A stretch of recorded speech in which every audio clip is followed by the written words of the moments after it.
ఒళ్లంతా రక్తం గాయాలతో వీళ్ళు ఆసుపత్రిలో ఉన్నారు.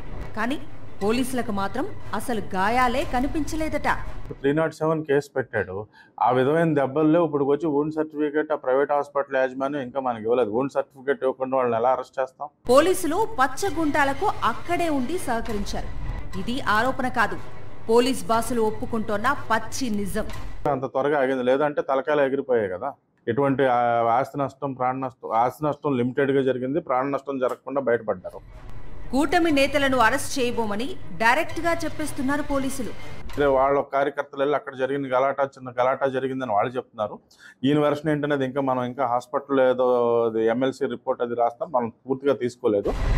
నల్లగొండవారిపల్లి పులివెందుల మండలంలోనే ఉంది. కానీ అక్కడ ప్రచారం చేయకూడదని ఖాకీలు చెప్పేస్తున్నారు. జరిగిన ఇన్సిడెంట్ ఏదైతే ఉందో, రామలింగారెడ్డి అనే అతనికి పోలీసు వారు నిర్ణయించిన గ్రామాల్లో కాకుండా పక్క గ్రామంలోకి ఎమ్మెల్సీ గారితో పాటు రావడం జరిగింది.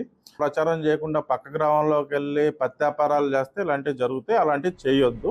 రాష్ట్రంలో శాంతి భద్రతలు ఎంత భద్రంగా ఉన్నాయో పులివెందులలో పోలీసుల తీరుతో తెలుస్తోంది.